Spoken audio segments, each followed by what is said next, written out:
Alors, nous avons déjà fait un long parcours, 2 années de travail entre-temps, et nous sommes très heureux de pouvoir accueillir nos partenaires ici lors de cette session parce que nous avons des produits à vous proposer. Et vers la fin de la session, nous allons vous présenter un manuel. Alors, tout d'abord, je passe la parole à Chris pour la suite. Oui, bonjour à toutes et à tous. Je vous souhaite la bienvenue au nom de l'intercommunale Léedal. La plupart, en effet, des présents ont déjà participé à des ateliers ces 2 dernières années. Alors, je ne pense pas qu'il est forcément nécessaire de me présenter, mais voilà.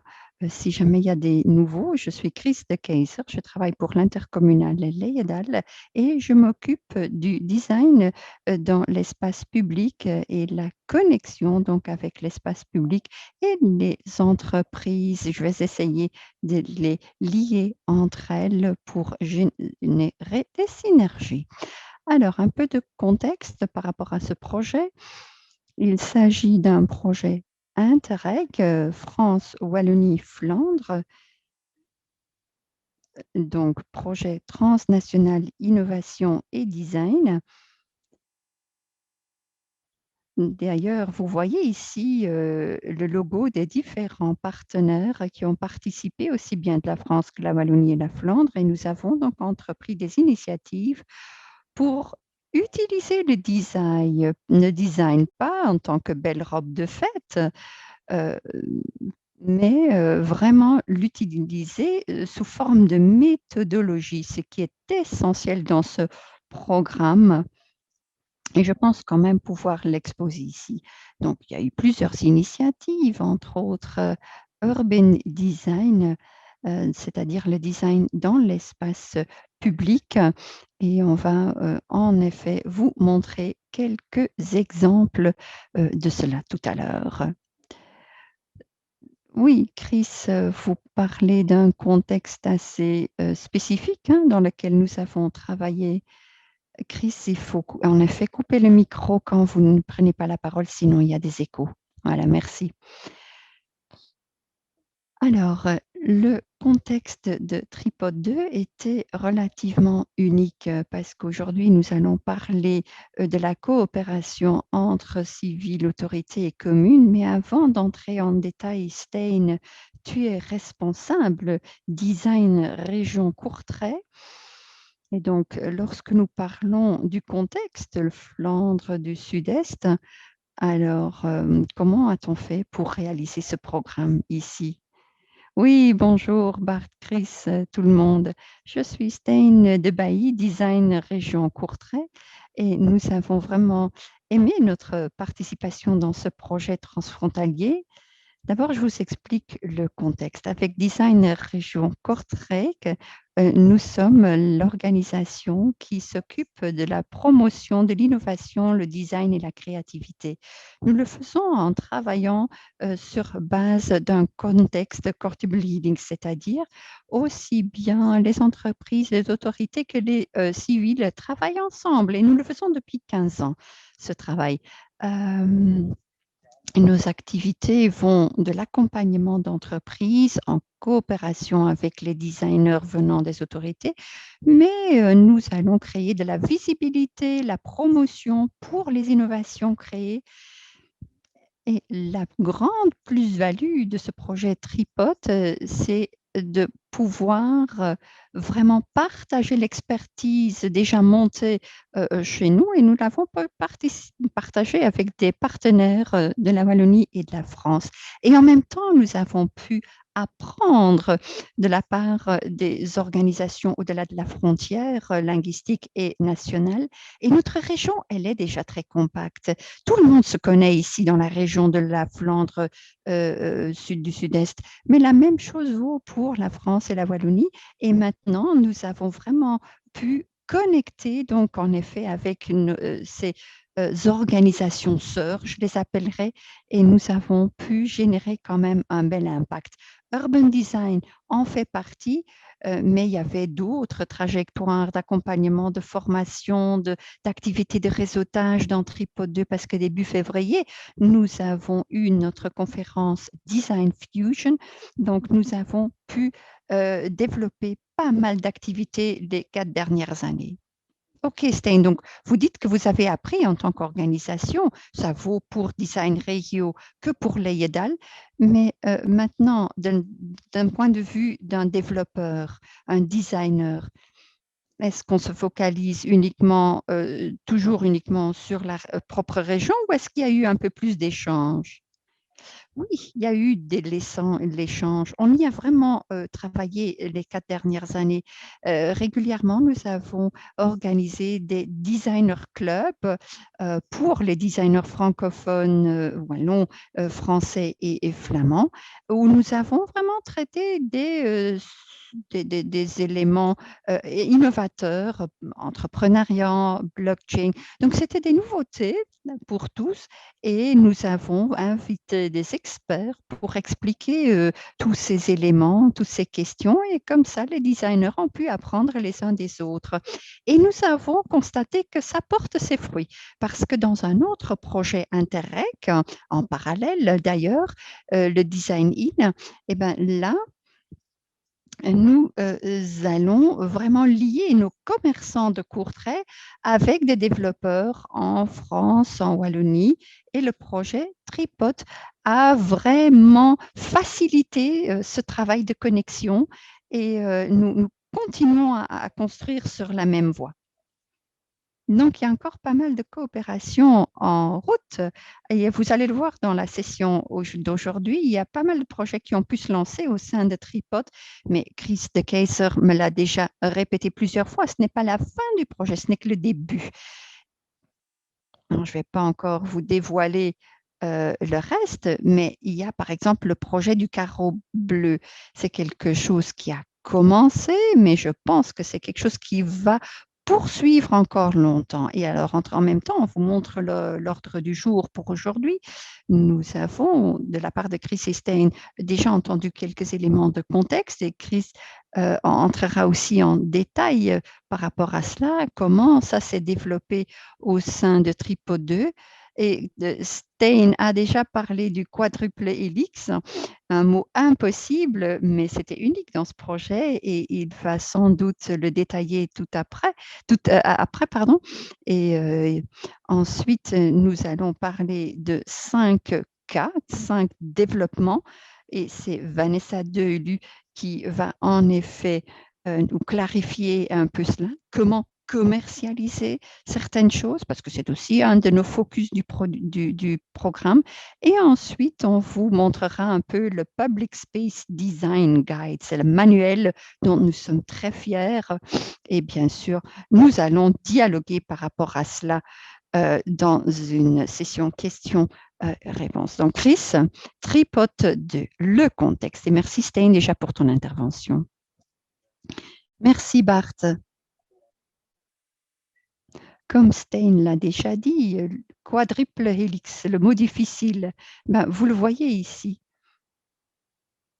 Dans le contexte de la publication numérique que nous allons lancer, nous avons mis au travail les jeunes pour utiliser, générer pour nous des éléments graphiques qui servent à clarifier les choses. Donc, le quadruple helix, bon, je ne dois pas vous l'expliquer, mais il s'agit en effet du projet. Si on veut faire un tel projet, la première démarche, c'est d'avoir les bonnes personnes autour de la table. Et on a donc les autorités locales, comme vous le voyez en haut, nous avons les civils, les utilisateurs. En bas, nous avons les entreprises et à gauche, l'enseignement, les institutions d'enseignement. Et d'une façon ou d'une autre, nous avons concerné tout le monde, pas parce qu'on doit le faire, mais surtout parce que nous constatons que c'est ça la plus-value. Il nous faut ces couches, il nous faut cette pensée interdisciplinaire. je l'ai déjà dit, le design, ce n'est pas uniquement une robe de fête, c'est une méthode, une façon de travailler et c'est comme ça, avec ces différentes couches, que nous avons pu intégrer cela dans le projet pour ensuite commencer le projet proprement dit. Alors, qu'est-ce qui s'est fait? En 2018, il y a eu une première session avec plusieurs communes de notre région pour identifier les besoins. Quels sont les besoins des différentes municipalités en matière d'espace public? Il y a, le résultat, c'était toute une liste, une liste de points de travail. Le but ici, c'était surtout d'identifier les problèmes et les opportunités. Bon, j'aime pas parler de problèmes, je préfère parler d'opportunités. Et ce sont ces opportunités que nous avons captées. Vous les voyez ici du côté droit de l'écran. Nous avons capté les idées, nous avons réfléchi en externe au sein de Lejedal, au sein de notre politique de la région de Lejedal, pour voir quel est le plus pertinent, où pouvons-nous vraiment aller travailler pour réaliser aussi nos objectifs en tant que région et comment se renforcer encore pour finalement arriver à plusieurs projets. Alors, qu'est-ce qu'on a fait? Nous avons fait donc cet exercice de réflexion sur les différentes idées. Nous avons permis plusieurs personnes de prendre la parole sur l'avenir de la ville et son physique potentiel. Et nous avons aussi invité un designer qui travaille déjà avec des autorités publiques et nous avons étudié ce qui était important ou pas. Vous voyez là les intervenants, Stéphane Schöning et Yves Cotignier, qui en effet a également expliqué quelques exemples de possibilités. Alors, Chris, début du projet, c'était 2018. Vous avez dit que vous avez fait un brainstorming avec les autorités locales et vous avez identifié 5 projets avec un focus bien clair, mais est-ce que vous pouvez un peu expliquer ce qui n'a pas été retenu ou plutôt comment se sont déroulés les entretiens avec les communes, avec les municipalités?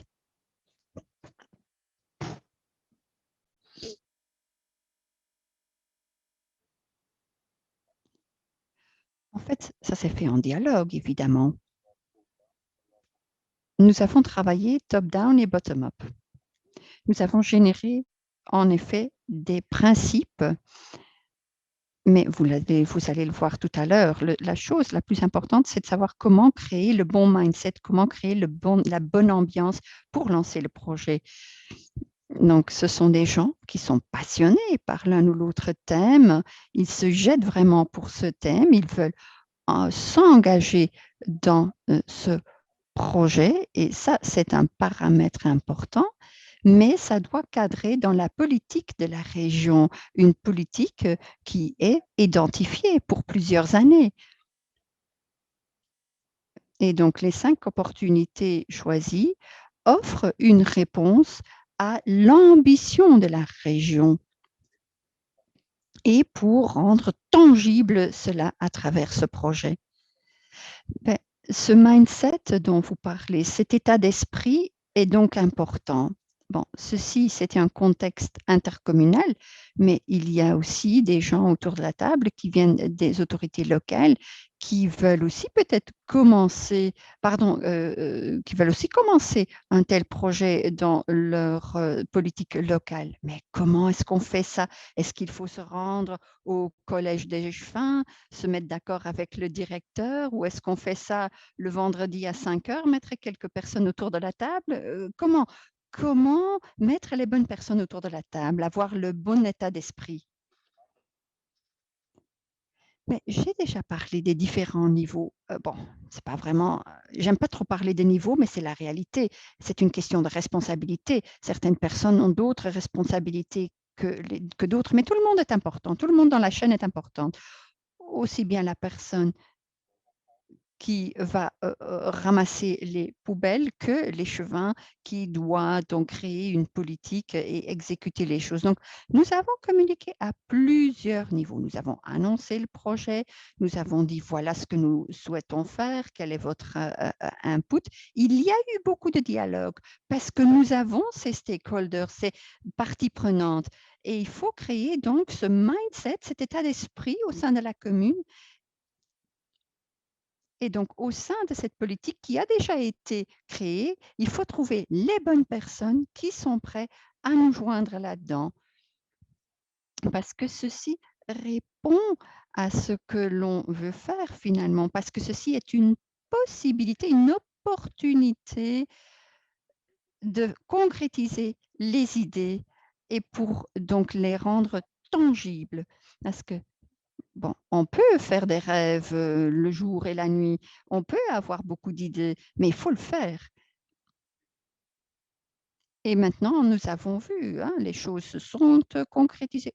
C'est pas encore finalisé, mais on est déjà bien avancé dans la réalisation de plusieurs, tâches et dans la participation, de tout le monde.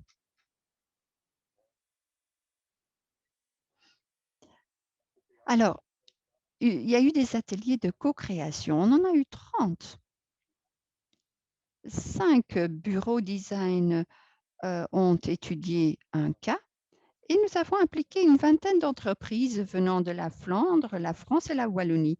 Et non seulement des entreprises, mais aussi des parties prenantes, hein, on en a déjà énuméré.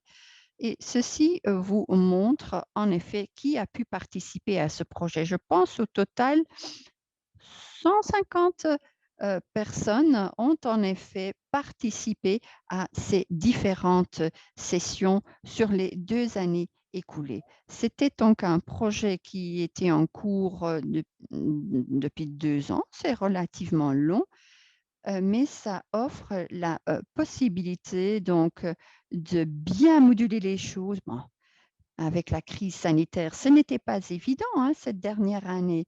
On a pu se réunir uniquement virtuellement. Bon, ça a créé des opportunités, mais bon, en matière de matérialisation, en matière de création et de parler de création, c'était un petit blocage. Mais néanmoins, nous avons trouvé notre chemin. Ok, Chris, vous avez parlé d'un concepteur, vous avez parlé des administrations des communes. Ils doivent relever des défis et vous avez également parlé de société. Mais bon, ces communes sont liées à la législation et la législation qui a trait au marché public. Comment réaliser cela dans la pratique? Comment est-ce que vous vous inspirez? Comment est-ce qu'une commune peut gérer tout cela? Enfin, je vais formuler ma question différemment. Comment faire ou relier cela à la législation des marchés publics? Eh bien, l'on en a tenu compte, bien évidemment. Nous sommes liés à cette législation, mais également à la législation européenne. Il y a eu différents appels de designers, entre autres. On a demandé de poser leur candidature pour accompagner cette co-création et pour passer à la matérialisation par cas. Je vais en parler en détail par après. Mais nous avons également lancé un appel auprès des entreprises à travers Tripod, à travers d'autres canaux également. Tout le monde a l'occasion de participer. Et ça, c'est important. Tout le monde doit avoir l'occasion. Et ensuite, on doit pouvoir poser ou présenter sa candidature de manière neutre. Les designers ont été payés pour leurs services. Il y a eu une sélection, un jury et on a eu une décision qui a été faite par les bureaux de conception de manière très mathématique, très réfléchie. Nous avons effectué les bons choix pour atteindre les résultats positifs.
Nous avons travaillé sur la communication, l'identité du carré bleu. Nous avons une vue sur l'avenir. Nous communiquons. Il y a une certaine participation que nous avons créée. Nous avons également une gestion des déchets. Comment gérer cela? Par exemple, les poubelles dans l'espace public. Le vert, l'aspect vert est également très important. Le verdissement, tout cela fait partie du projet et bien évidemment la mobilité qui évolue fortement et nous souhaitons proposer une solution à ce niveau-là également. Je commence par un premier projet, l'identité du carré bleu. Nous avons l'Eurométropole et au sein de cette zone, nous avons toute cette eau qui relie toutes ces zones. Un cours d'eau de 90 kilomètres, vous pouvez faire du vélo et nous souhaitons créer une identité pour ce carré. Nous souhaitons promouvoir cette identité et nous souhaitons communiquer vers le monde extérieur. Alors, avec qui avons-nous collaboré? Nous avons différents partenaires français, wallons, en Flandre également. Comme nous l'avons dit, nous avons collaboré avec différentes entreprises. Les entreprises ont eu voix au chapitre. Ils ont partagé leurs connaissances, ils ont généré une co-création. Je vais vous expliquer cela par après. Il y a par exemple Wevere Ducré, il y a également une entreprise de peinture. Be at Artwork est une autre entreprise avec laquelle nous avons collaboré. Ce sont des objets qu'on peut utiliser à l'extérieur. Il y a également d'autres entreprises, mais je vais vous expliquer quel était le concept exactement. Nous avons un carré bleu. On regarde à travers ce carré. Pourquoi est-ce que ce carré est-il bleu? Eh bien, parce que tout ce qui nous relie, c'est l'eau. Et nous voulons avoir ce carré bleu pour regarder à travers ce carré et voir des choses très intéressantes dans l'espace public. Et il y a également des codes QR qui permettent d'arriver sur la plateforme Carré Bleu et pour consulter des informations supplémentaires. Il y a différents objets. Ça, c'est un banc près de l'eau. C'est un carré bleu. Et en haut, vous voyez des points d'éclairage qui sont intégrés et ce n'est pas polluant. C'est une lumière très faible pour être présent et c'est donc la société d'éclairage qui nous a aidés à développer cela pour l'espace public. Ici, vous voyez un projet d'anamorphose. Ici, vous voyez des éléments en bois, mais on pourrait utiliser un pont existant, un escalier existant sur lequel on peint un carré bleu et à partir de certains points, vous pouvez voir ce carré dans l'espace public, dans cette région. Donc, on caractérise vraiment cette zone à travers le carré bleu. Nous avons lancé un appel ouvert à Lille, le POC. Nous avons été sélectionnés et nominés pour un prix pour notre approche et pour notre collaboration. Ici, vous voyez deux designers. Nous avons lancé un appel international grâce à Design Région Courtrai et nous avons reçu 21 candidatures des 4 coins du monde. Nous en avons sélectionné 3 et l'un des 3 a eu l'occasion d'effectivement concevoir son design. C'était une agence de design française qui a, eu ce projet, qui a gagné et qui, planche là-dessus. Cela cadre dans l'Eurométropole également. Il y a différentes applications. Nous mettons l'accent sur les cadres. Nous voulons vraiment intégrer cela dans l'espace public et nous souhaitons également introduire d'autres produits qui ont la même signalétique dans l'espace public. C'est quelque chose que nous avons fait pour les différents projets et ça rend les choses plus tangibles. Ce carré que vous voyez a été introduit à Zwevegem et on a donc vraiment installé ce carré avec une vue sur le moulin à Lille et à Warneton, il y en aura un très bientôt. C'est un test pour voir si ça fonctionne, si c'est apprécié et si nécessaire, on peut faire de nouvelles choses. D'accord, Chris. C'est un duo français qui a réalisé cela parce que c'est plus que de simples cadres bleus. C'est un marquage de ces 90 kilomètres qui relient tout à travers la métropole. Et il y a également un catalogue. Les communes pourraient utiliser ce catalogue ou les intercommunales pour appliquer cette signalétique. C'est quoi au juste ce catalogue? Est-ce que vous pourriez expliquer? Oui, on a réalisé un catalogue avec les différents produits, avec les prix. L'objectif est de s'adresser aux différentes intercommunales. Ça va être présenté aux intercommunales dans les différentes parties et c'est à travers eux qu'on veut s'adresser aux communes au sein de l'Eurométropole pour voir quels produits sont intéressants pour eux, quels produits peuvent être installés dans l'espace public. Ce dialogue aura lieu dans la période à venir. On veut vraiment promouvoir ces différents produits dans l'espace public pour créer une identité.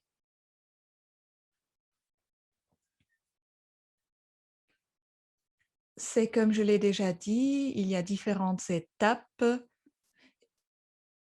Il y aura différentes intercommunales, ils vont voir ces conceptions, vont pouvoir parler des installations dans l'espace public. Maintenant, je vais vous présenter un deuxième projet, les poubelles intelligentes.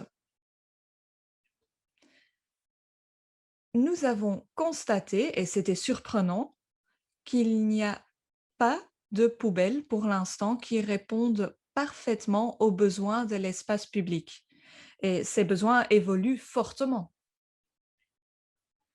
Différents entretiens ont mis en lumière cette problématique, des entretiens avec Mooimakers, un projet en Flandre, et également avec d'autres villes tripotes. Pourtant, c'est essentiel et c'est une réponse à ce que nous avons généré grâce à ce projet. Les concepteurs, les producteurs, les entreprises doivent vraiment collaborer étroitement pour générer de nouvelles choses. On ne veut pas un projet trop ouvert, par exemple des poubelles pour l'espace public, une entreprise fait une proposition et on la choisit sans plus. Non, on veut vraiment se réunir avec les différentes parties prenantes pour créer une poubelle qui répond à tous ces besoins. Pour l'instant, ce n'est pas encore le cas.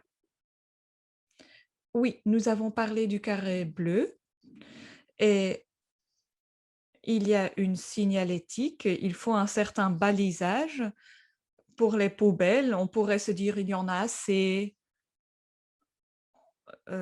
les poubelles existent depuis bien longtemps», mais il faut réfléchir de manière intelligente. Il faut réfléchir à ce qui est nécessaire pour une poubelle. Dans un cadre classique, les pouvoirs locaux doivent installer des poubelles un peu partout sur le territoire. Ils lancent un appel, des fabricants font une proposition, on choisit le modèle le mieux conçu. Donc pourquoi est-ce que cette poubelle est-elle tellement unique, tellement intelligente? Quels éléments étaient importants au sein de ce projet qui n'avaient pas été traités auparavant? Je crois que chaque test est très spécifique dans l'industrie. Il y a des données économiques également qui jouent un rôle. L'on tient compte de différentes solutions, qui sont toutes possibles pour le marché et on a parlé de poubelles intelligentes. Cela ne signifie pas uniquement que ces poubelles, sont équipées de technologies. Non, cela va beaucoup plus loin. Nous ne voulons pas tout simplement créer de nouveaux produits pour l'espace public, sans plus. On veut des produits durables, pas uniquement au niveau du matériel, mais également au niveau de l'architecture. On veut tenir compte de l'ambition de l'espace public. C'est ce que nous avons fait pour les poubelles. Ce sont des poubelles qui sont faciles, qui que l'on voit facilement et il est également important, comment le dire? De ne pas polluer l'espace public. La poubelle doit être belle, mais également pratique. Nous avons collaboré avec les différents partenaires que vous voyez à l'écran. Il y a eu d'autres entretiens également. Nous avons parlé avec Mooimakers, avec d'autres villes. Nous avons collaboré avec Claerbout, entre autres, pour traduire tous ces souhaits dans un modèle concret. Il y a énormément, de communes qui sont intéressées par ce produit, qui veulent l'installer dans l'espace public une fois que cela est possible. Oui, et il y a plusieurs personnes du groupe de travail dans cette session. Je suppose, que vous vous réunissez avec un concepteur. Les communes parlent de leurs besoins, pour les poubelles. Est-ce que vous pourriez parler, d'un besoin qui a surpris un concepteur? Heu, est-ce que les dialogues étaient très utiles? Est-ce que vous avez appris quelque chose? Est-ce que vous avez pu, détailler un élément?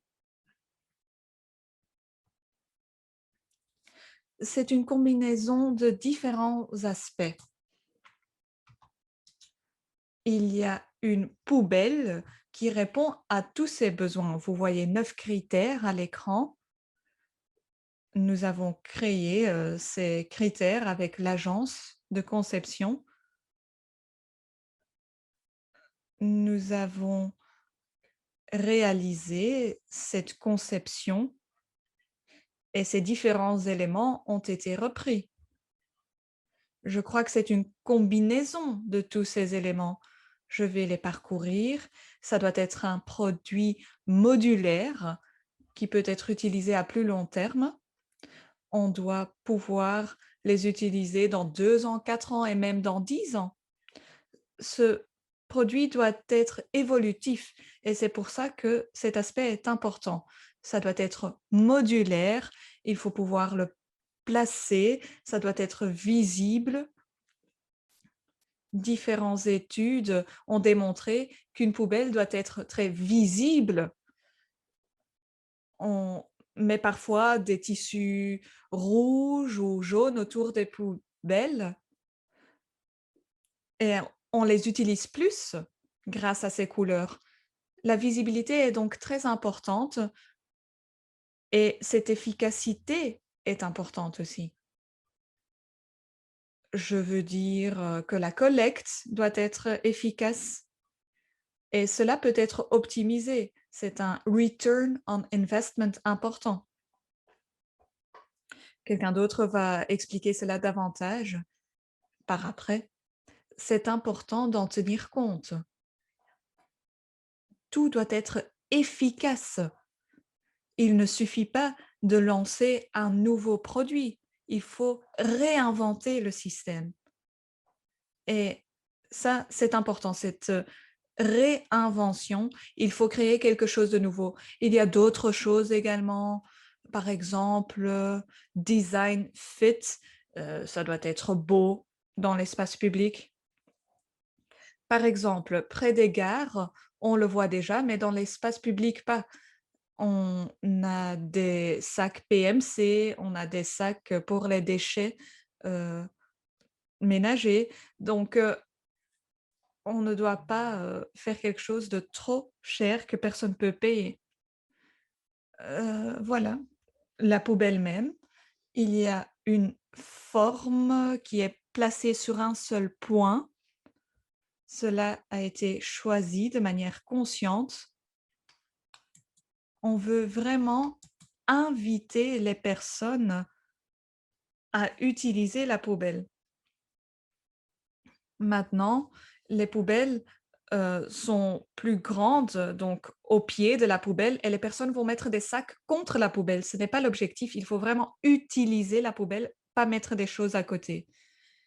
Il y a des couleurs pour, désigner que c'est par exemple un sac PMC et c'est une sorte de fourchette. C'est un certain volume. Il y a différentes possibilités. C'est ce que vous voyez ici. On ne veut pas créer quelque chose qui sert à tout. Non, c'est une poubelle.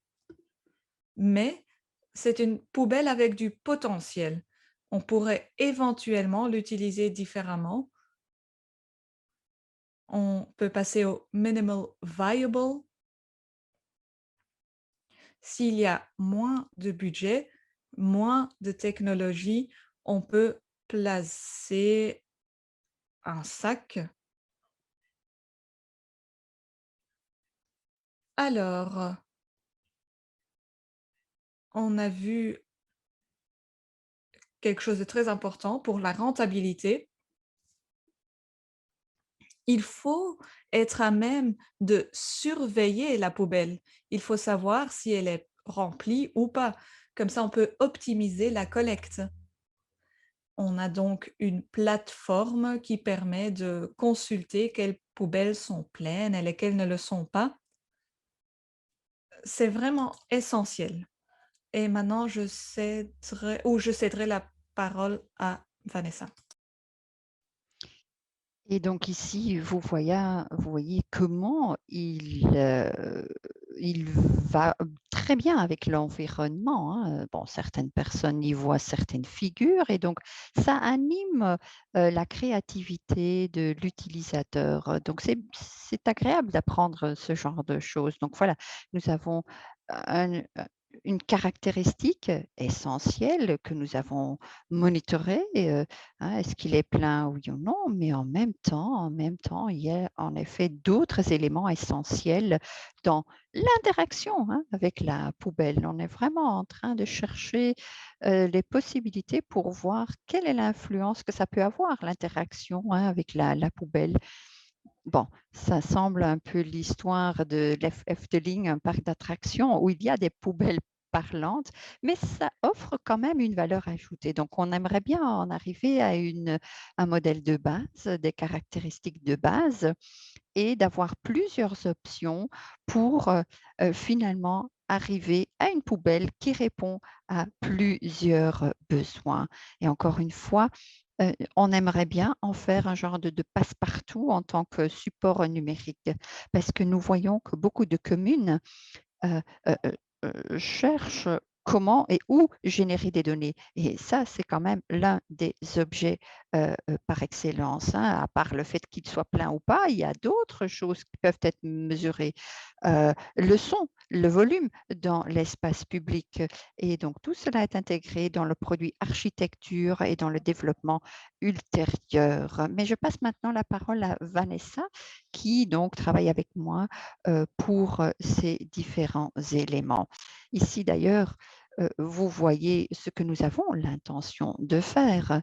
Nous sommes en fait en train de travailler ensemble avec Aptus pour construire un proof of concept.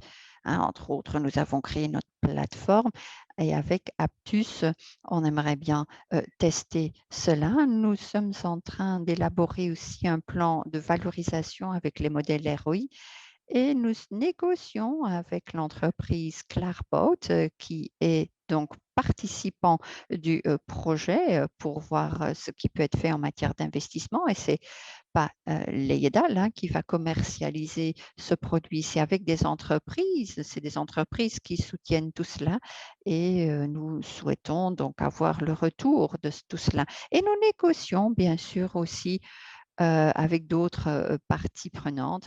Parce qu'ici, c'est un modèle, un concept, et maintenant, il faut le développer pardon, techniquement.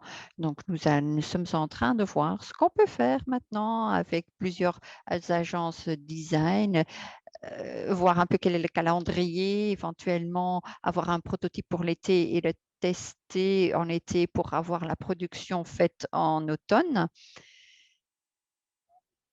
Et alors, je laisse la parole à Vanessa par rapport au ROI. Parce que c'est important de comprendre aussi cette approche. Oui, Chris, merci.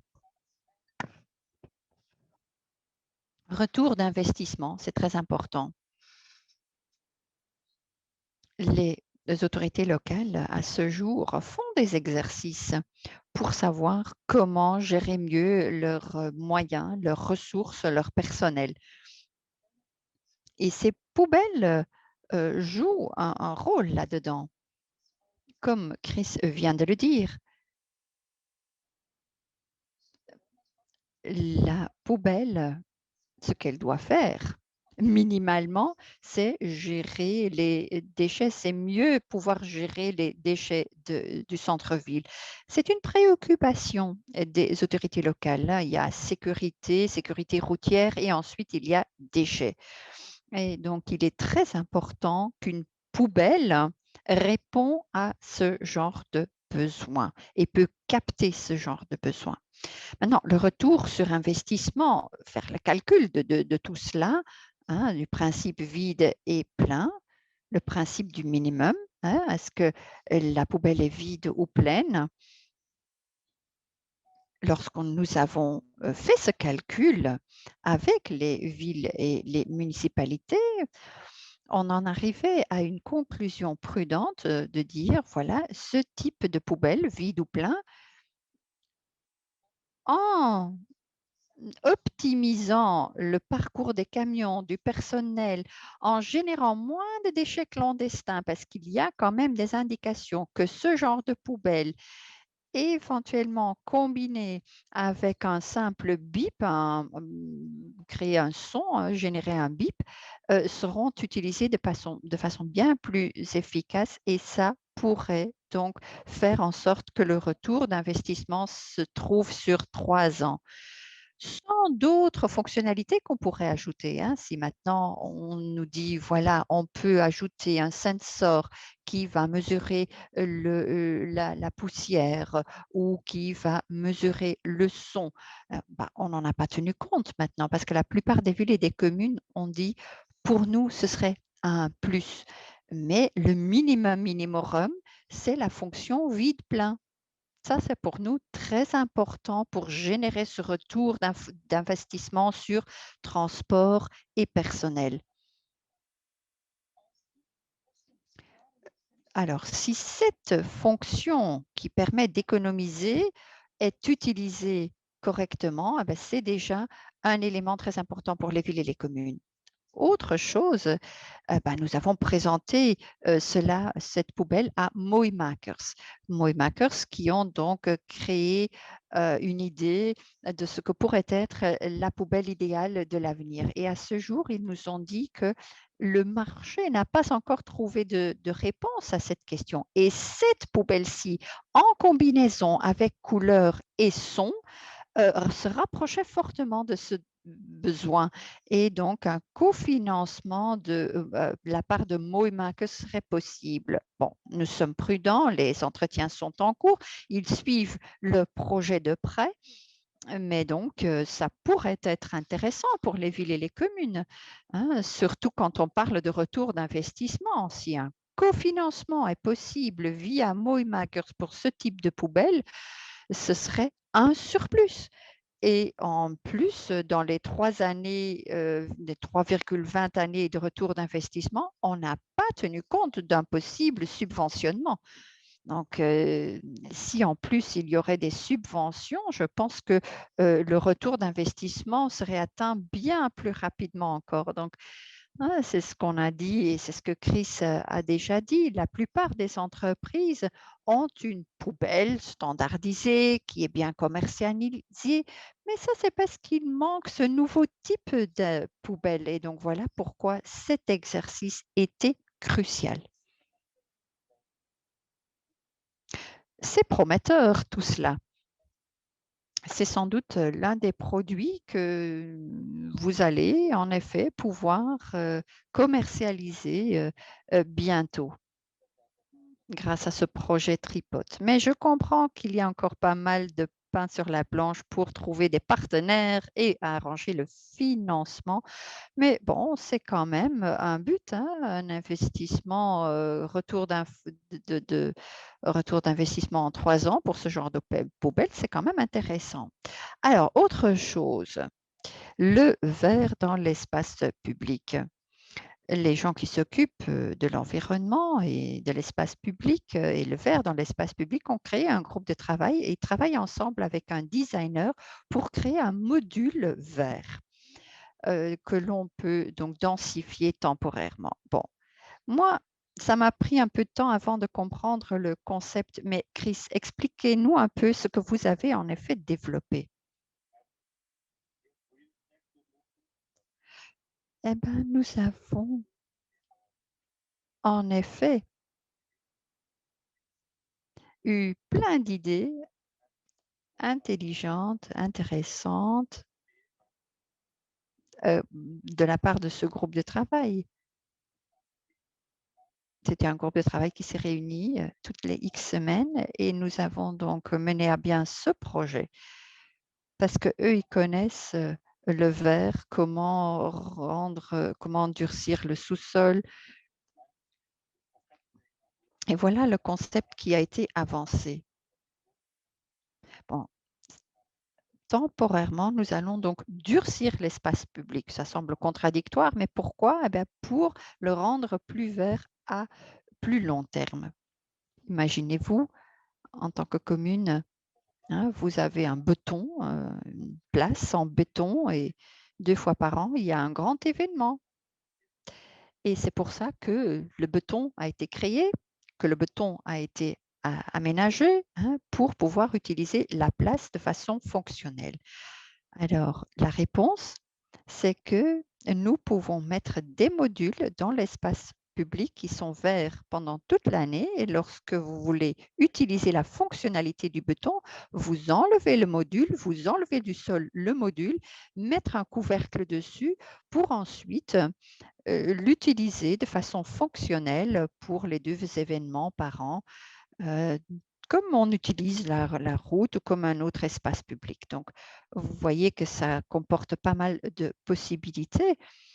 Bon, ceci n'est qu'une première idée, mais nous voulons vraiment commercialiser ceci, faire des tests. Et ici, vous voyez plusieurs communes qui ont participé et les entreprises, des entrepreneurs, des producteurs de substrats, aussi une société qui crée des modules en béton. Donc, plusieurs entreprises ont travaillé ensemble pour arriver à ce concept, ce premier concept. Mais je l'ai dit, hein, on passe très vite de l'idée à un modèle effectif. Et donc, nous l'avons fait ici l'année dernière en octobre. Nous avons montré un premier modèle au monde extérieur, hein, montrer comment cela se développe. Mais j'explique cela un petit peu, hein, parce que vous voyez que c'est mis au premier étage sur un plancher en parquet, en bois. Le module en bas, c'est de la mousse, hein, isolant. Entre-temps, 5 prototypes ont été faits, hein. Alors, le système, comment est-ce fait? Ben, premièrement, nous l'avons développé avec les entreprises et les communes. On a fait un calcul premièrement. Que faut-il? C'est un module d'1 mètre sur 1 mètre, hein. Comment le rendre durable? Hein, parce ce qu'on voit maintenant dans les communes, ceci n'est pas un bac à fleurs, hein. Mais par rapport aux bacs à fleurs commerciaux, pardon, ben, il faut les irriguer tous les X jours. Hein, il faut les remplir pour permettre aux plantes de grandir, de se développer. Eh ben, ce que nous avons développé ici, c'est un module où l'on peut donc stocker de l'eau en bas qui peut être répartie de façon capillaire via la ligne bleue que vous voyez qui va irriguer le substrat pour ensuite permettre aux plantes de grandir. Alors, cela veut dire que le bac a un volume maximum de 600 litres d'eau. Une partie dans la couche supérieure et inférieure, pardon, et une partie dans la couche supérieure, le substrat, qui peut absorber 50% d'eau et qui va aussi pouvoir conserver l'eau. L'eau qui coule le long du module passe dans le sol et peut en effet porter à bien l'idée. Nous ne l'avons pas inventé, mais nous avons réuni des éléments de plusieurs systèmes déjà existants, par exemple le toit vert. Et ça, on veut maintenant le développer pour trouver une solution durable. C'est aussi ce qu'on appelle flat pack, donc hauteur 45 centimètres et la partie en haut est donc choisie spécialement, hein. À droite, vous voyez le premier modèle, mais à gauche, hein, vous voyez le sol. Ce sont des modules à intégrer dans l'aménagement et via les ouvertures, ben, on peut les sortir du sol pour ensuite les enlever donc temporairement et on peut déjà planter dans les serres, hein, et ensuite, dès que l'espace public est aménagé, vous pouvez le mettre dedans. Et comme ça, l'espace public est tout de suite vert. Donc, il y a plein de choses comme application possible, hein. Il y a des intérêts portés par plusieurs communes.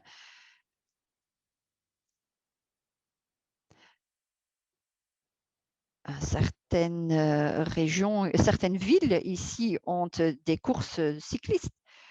Et en effet, il y a des blocages qui ont été créés dans les rues, mais au moment où il y a les courses, il faut tout enlever parce que, bon, il faut une ligne d'arrivée qui correspond aux exigences, hein, du cyclisme. Et ceci serait en effet une possibilité pour donc aménager la rue et enlever tout durcissement et temporairement l'enlever l'enlever au moment où cela est nécessaire. Donc c'est un module qui vous permet de rendre l'espace public vert, mais temporairement, vous pouvez durcir le sol de nouveau. Donc c'est un produit et vous le voyez au niveau des photos, c'est un prototype.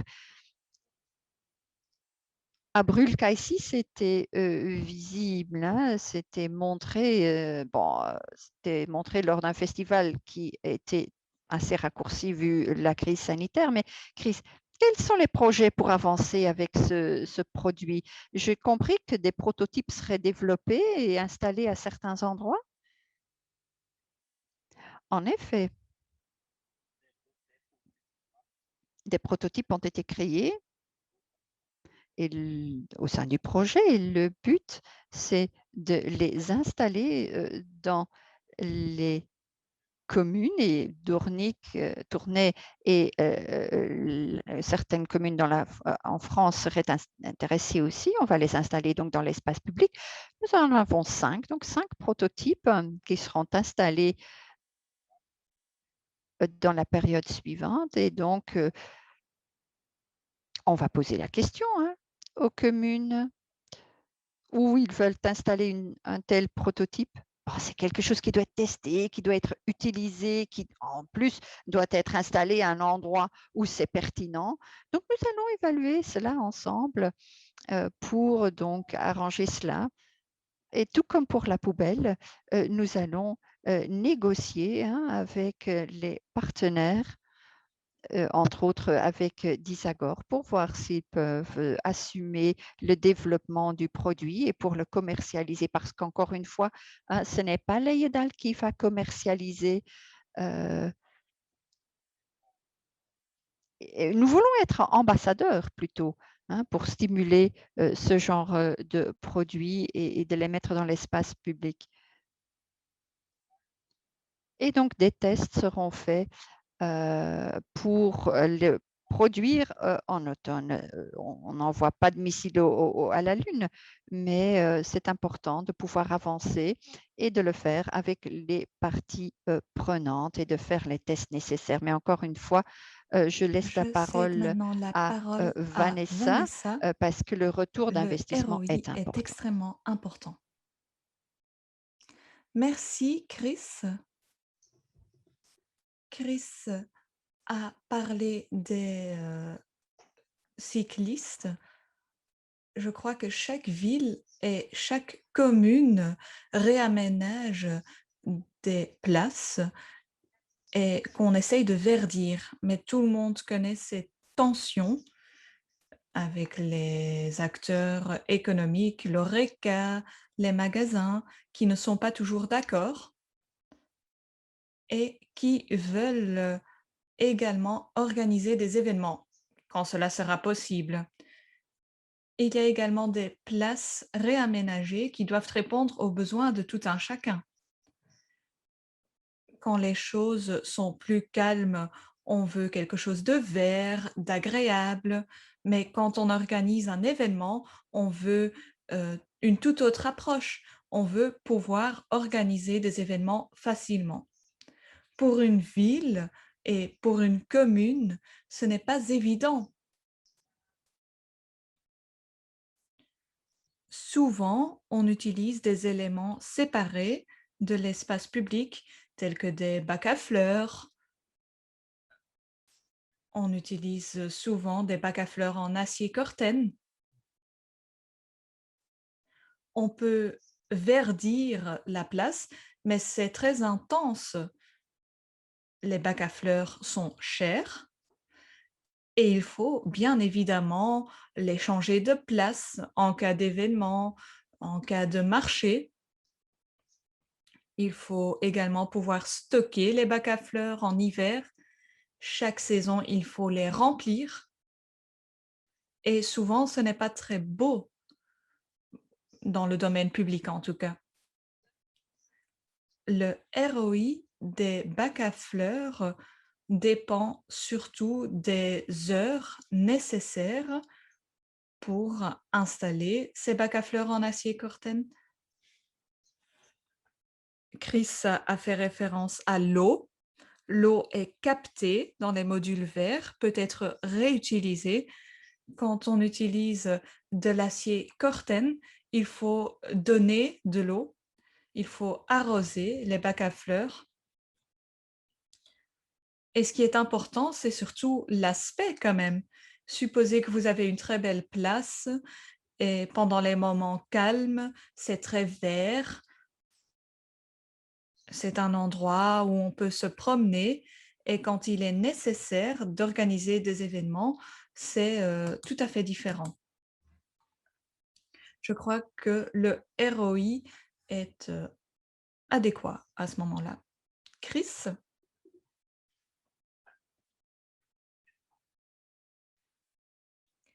merci pour ces explications.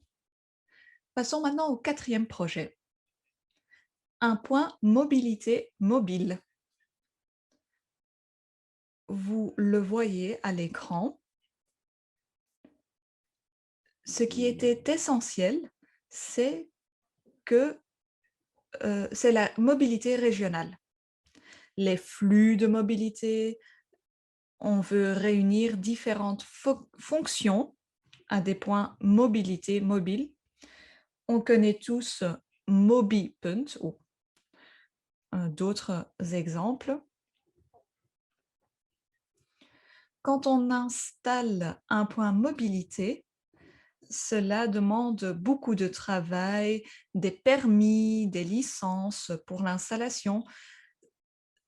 C'est très intensif et parfois les besoins évoluent ou changent. Nous souhaitons donc générer un point mobilité mobile qui peut être changé de place facilement. Ce n'est pas comme une remorque, bien évidemment.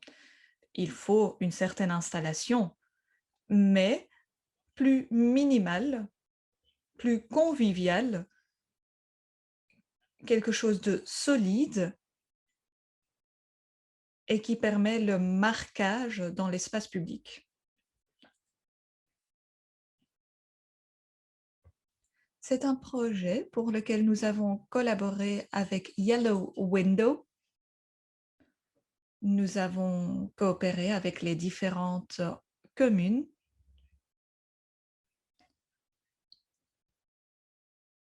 Nous avons également collaboré avec Urba Steel, qui est spécialisé dans le secteur du béton.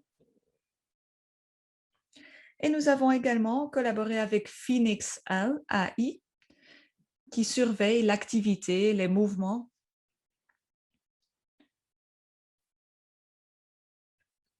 Nous constatons que le numérique est de plus en plus important. Nous avons donc impliqué les partenaires nécessaires pour donner une réponse. Nous avons travaillé autour de 3 points clés. La flexibilité. Il est logique qu'à Courtrai, par exemple,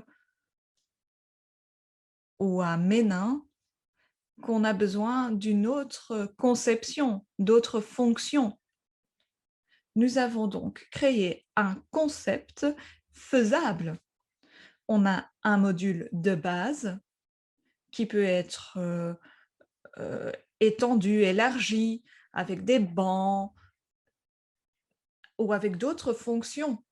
Et c'est vraiment une solution sur mesure, avec différents blocs de base. Il faut toujours tenir compte des normes. Bon, les personnes n'aiment pas le mot normes.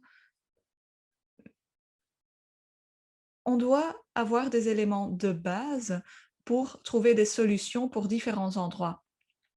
Une borne de recharge, des casiers, un abri vélo, des casiers intelligents. Il y a différents éléments. On pourrait également intégrer nos poubelles que nous venons de présenter. Il y a différentes possibilités et nous pouvons développer ces différents blocs de base. Ici, vous voyez d'autres couleurs. Pour l'instant, nous avons déjà la conception, mais on doit encore tout matérialiser. Je ne donne pas une seule couleur parce qu'on ne peut pas encore définir cette couleur. Nous sommes en concertation avec les personnes qui vont fournir les plaques en métal, ce qui est très bien pour le marquage, la signalétique. On peut y indiquer certaines choses et cette plaque en métal n'est pas un simple volume, c'est la base. On peut y connecter d'autres éléments pour avoir tout un système, toute une installation. Vous le voyez ici, il y a de l'éclairage, différents modules. Pour l'instant, on a le concept. Nous étudions les possibilités avec les différentes entreprises, le matériel, et cetera. Nous allons avoir un prototype avec les collègues de l'EDAL. Nous étudions les possibilités de prototype.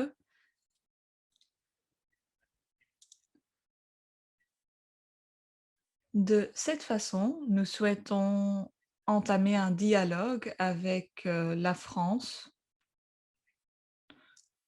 On s'est concerté avec Allo1.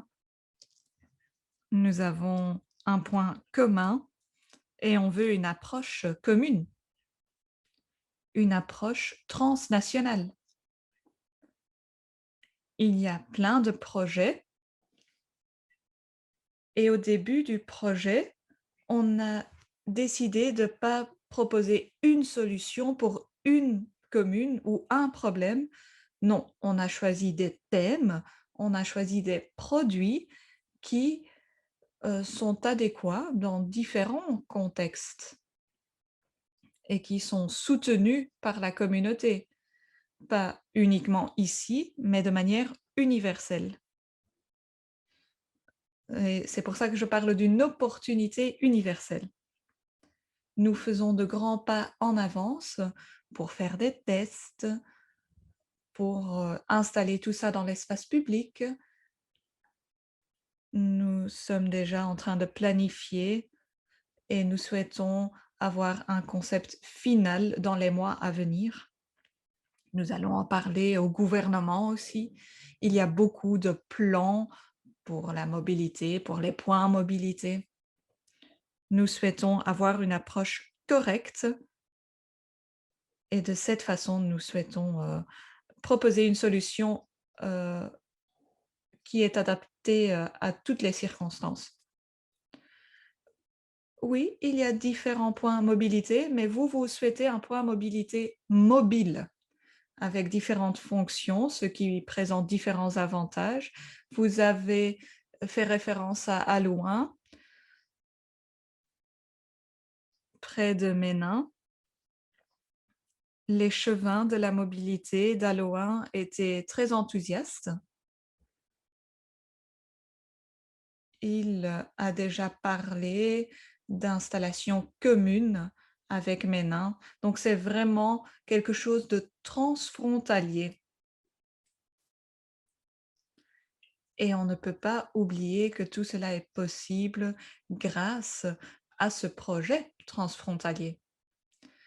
Voilà le dernier cas concret.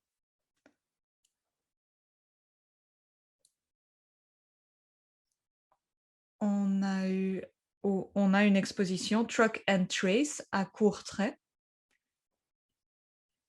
Quand on est près de la Lys, on regarde pas uniquement l'avenir, mais également le passé. On peut on peut regarder le polygone de Courtrai. Et c'était un peu le sujet du dernier cas concret. Quand on est quelque part dans un espace public, comment communiquer avec les visiteurs? Comment rendre les choses visuelles? En cas de renouvellement d'un centre, comment montrer ce que cela va donner et comment montrer ce que c'était par le passé? Pour cela, vous avez eu un groupe de travail et vous avez collaboré avec d'autres entreprises de l'autre côté de la frontière. Est-ce que vous pourriez parler de ce projet, s'il vous plaît? Comme tu viens de le dire, l'objectif est défini. D'une part, nous avons un objet physique dans l'espace public. C'est quelque chose de très accessible et cela indique qu'il a quelque chose à voir. D'autre part, il y a également un volet numérique et c'est dans ce cadre que nous avons collaboré avec une agence, Pili Pili, qui a accompagné la co-création. Nous nous sommes réunis avec différents partenaires. On a parlé de béton, ça c'est l'élément physique. Il y a différents partenaires, également français, francophones. Et on a parlé de ce volet digital, ce volet numérique. On doit avoir une approche bien définie. On a donc ces objets physiques, on a des codes QR qu'on peut scanner. Comment rendre tout cela accessible? Et comment découvrir le passé et l'avenir d'un endroit?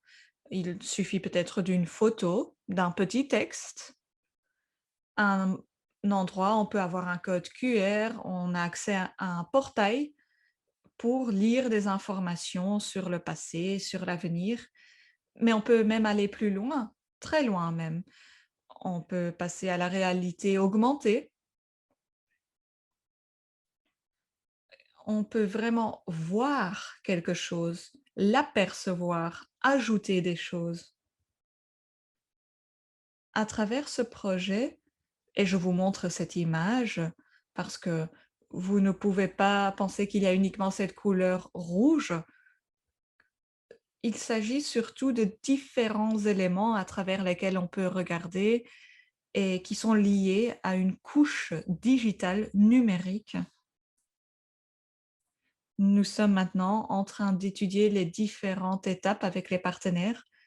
Nous n'avons pas encore de prototype pour l'instant, mais c'est une piste très intéressante pour l'EDAL aussi. Différentes communes ont ces besoins. C'est un besoin universel. Communiquer de manière accessible dans l'espace public en tenant compte de l'avenir, en se connectant et on veut générer une certaine interaction. Il ne suffit pas de donner des informations, mais il faut ajouter des exemples, une expérience, une image en 3D. Les gens peuvent participer d'une façon ou d'une autre. Ça, c'est l'objectif de ce projet. Nous avons déjà travaillé sur ce sujet et nous sommes en train de parler à différents partenaires, qui partagent leurs connaissances avec nous. Voilà, et c'est comme tu as dit, il y a eu un atelier.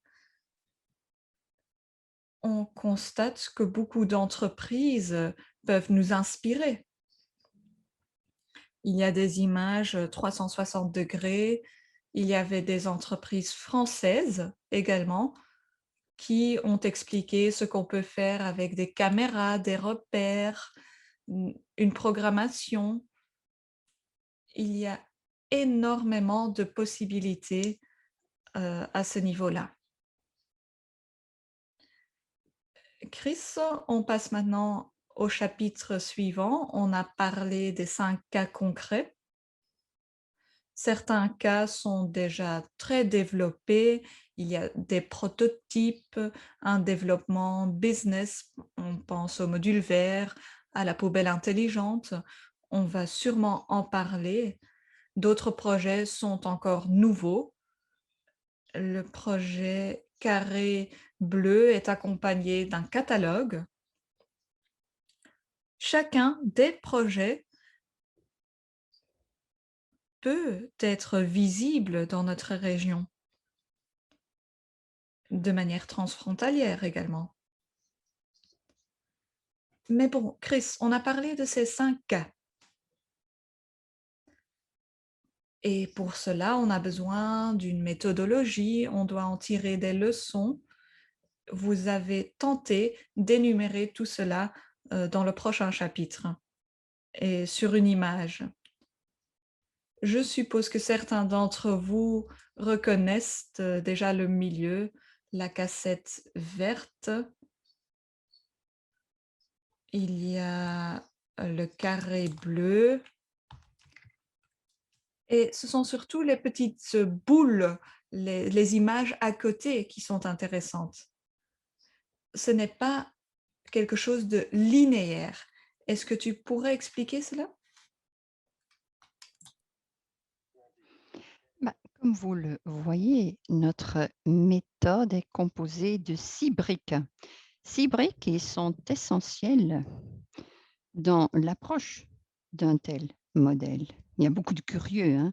Comment est-ce qu'on fait ça? Il existe d'ailleurs plusieurs méthodologies, on peut en écrire plein des livres, mais nous partageons vraiment quelle a été notre approche.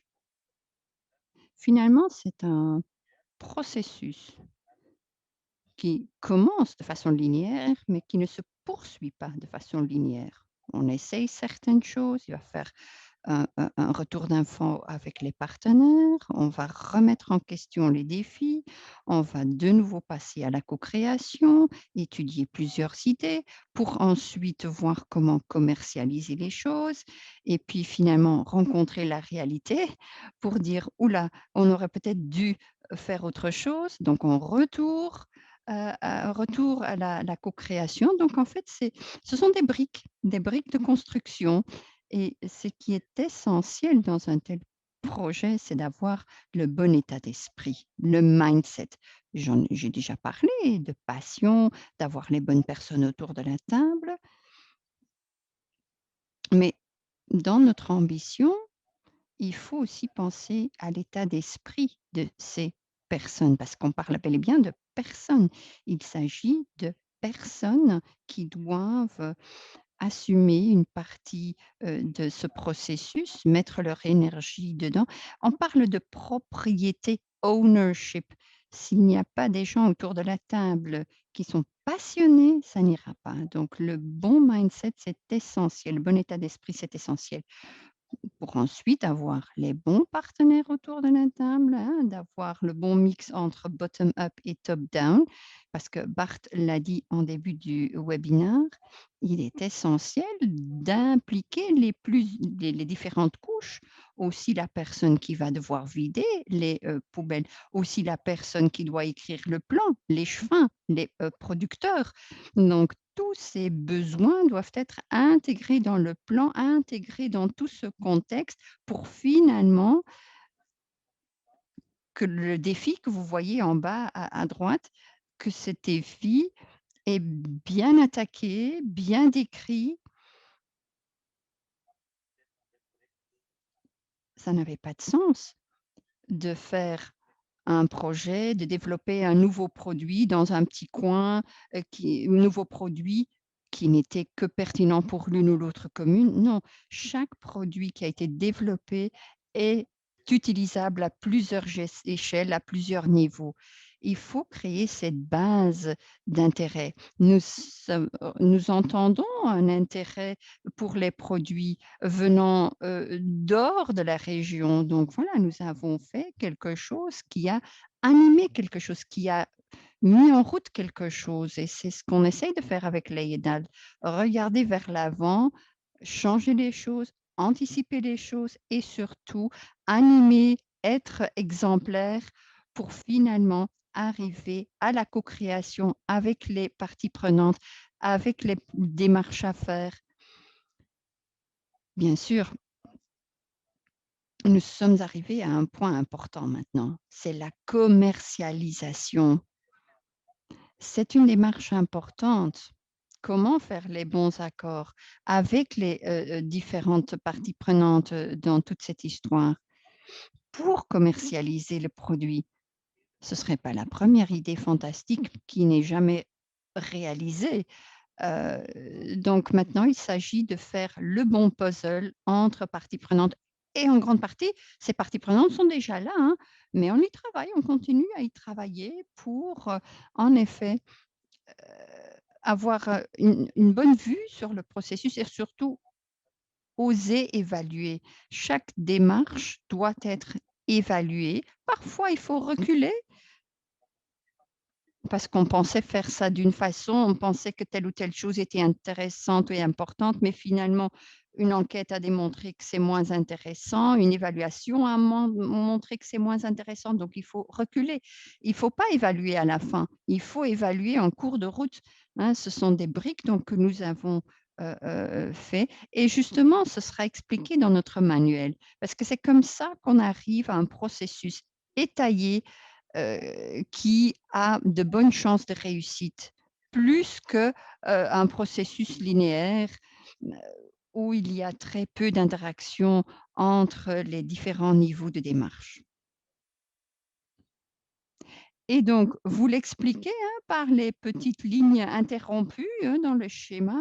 Bon, c'est un peu de la question de la poule ou de l'œuf, mais est-ce que ce genre de processus ne s parte pas toujours d'un défi classiquement, et puis qu'on développe le reste parce que bon, dans votre schéma, je lis que le défi vient parfois plus tard. Chris, explique cela un peu. Hein, vous dites, l'état d'esprit, est-ce que c'est le début ou est-ce que c'est quelque chose qui peut arriver plus tard? Comment ces différentes briques, se rapportent entre elles? Mais c'est un peu le sous-plat. Hein, il faut en tenir compte, faire en sorte que tout est en ordre, être éveillé pour les différentes démarches, parce que ce sont des éléments essentiels. C'est un processus itératif. C'est un processus de design, c'était le but de Tripod. Travailler de façon interdisciplinaire, essayer, oser mettre les choses en question pendant les différentes démarches. Ce n'est pas parce qu'on fait un plan à l'avance et qu'il faut coûte que coûte se tenir à ce plan, même si on voit que vous n'y arriverez pas. Non, non, non. Ce qu'on apprend ici dans la co-création, c'est qu'il faut oser anticiper, rectifier quand les entreprises font leur business plan. Hein, puisqu'on constate que beaucoup d'entreprises, 2 ans après leur business plan, auront sans doute déjà changé 50% de ce plan. Parce que il faut le connecter aussi avec le contexte. C'est essentiel. Il faut oser connecter avec le contexte, oser se poser en question, se remettre en question, oser anticiper, hein. La crise sanitaire, pour beaucoup d'entreprises, c'était une opportunité, pas pour d'autres, mais tout dépend aussi beaucoup de l'état d'esprit qu'on pourrait changer, ce qui vous permettrait, de suivre dans tout ce contexte. Ce n'est pas linéaire. Ce n'est pas des mathématiques 1 + 1 c'est 2, hein, dans la meilleure des cas, c'est un 3, hein, 1 + 1 c'est 3 et donc je pense qu'il faut essayer de faire fonctionner quelque chose, faire en sorte que la bonne énergie est là pour arriver à des produits et des services qui font la différence et qui ne sont pas simplement un nouveau produit, un nouveau service, non, qui comportent une pensée plus durable et une pensée systémique qui offre une solution à la à une approche systématique et qui essaye de répondre aux questions qui se posent actuellement. Et ben, vous avez tout de suite aussi parlé d'ambition. L'ambition de cette, design regio et de l'EIEDAL, vous n'êtes qu'intervenant, vous n'êtes pas le point final, mais les 2 organisations travaillent donc ensemble au sein de Tripod et bon, Chris a parlé de la méthode, vous avez plusieurs projets, mais qu'en faites-vous? On pourrait l'enfermer dans un rapport de projet qu'on envoie à un certain moment et qu'on met vite dans un tiroir. Mais nous, Design Regio, nous avons une ambition quand même un peu plus large, un peu plus poussée. Et donc, ça nous a incité à créer le Public Space Design Guide. Il y a déjà le Urban Design Guide. Hein, on a dû chercher un petit peu quant au nom.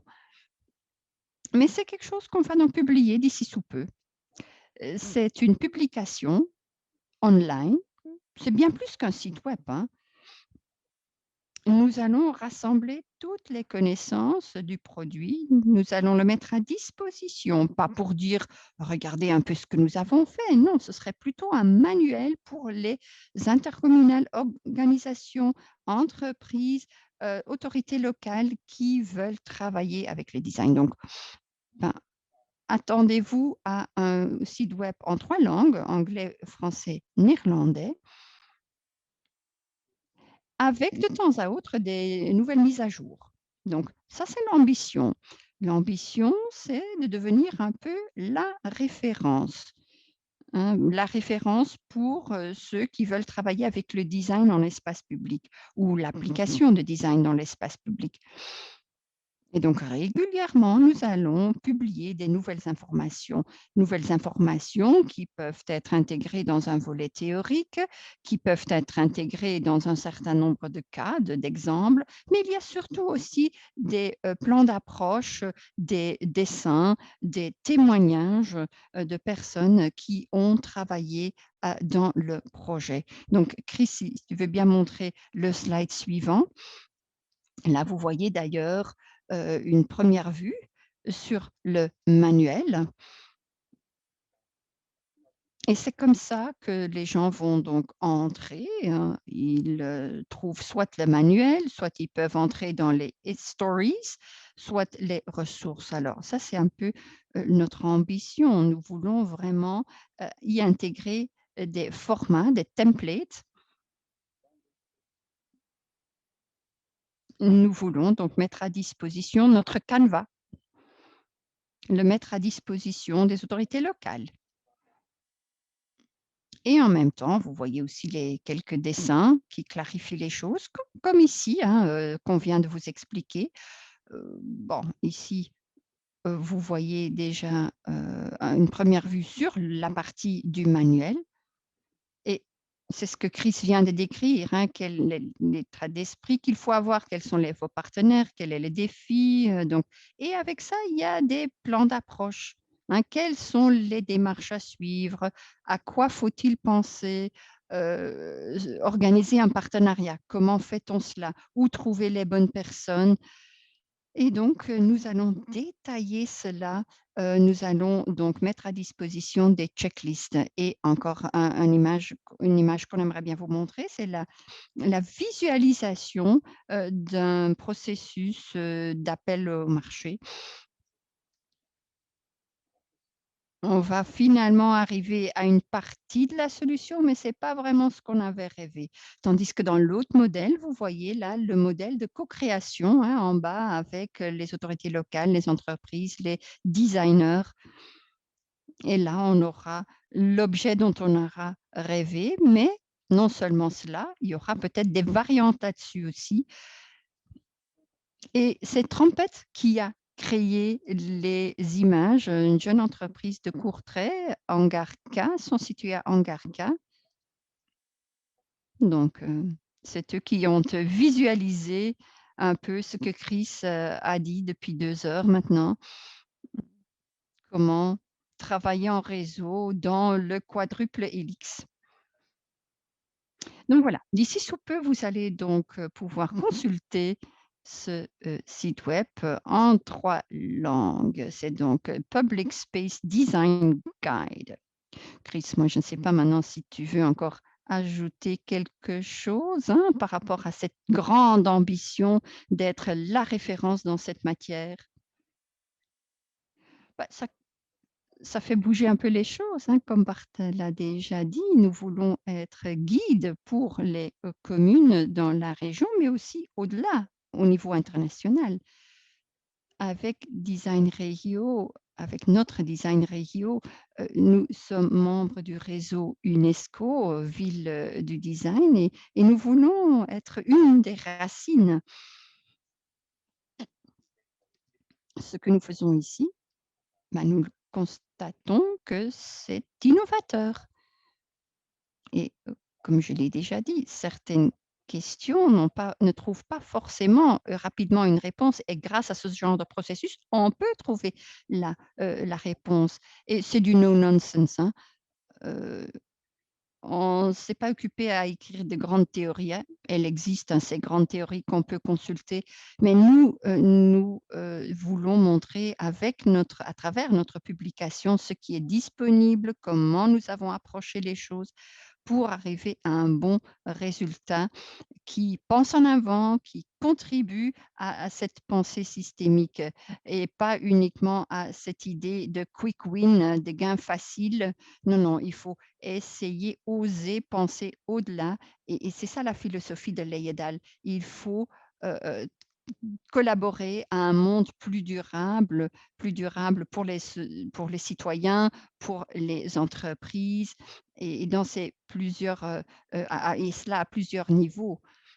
Et c'est ça que nous avons fait et c'est transfrontalier, ne fût-ce que par la création, parce que je l'ai dit, il s'agit ici de problèmes universels, hein. Le problème des poubelles, c'est un problème auquel est confrontée également Lille ou d'autres villes de la France. Rendre l'espace public plus vert, heu, enlever les durcissements de sol, tout cela, ce sont des problèmes, transfrontaliers. Nous sommes contents de pouvoir partager notre approche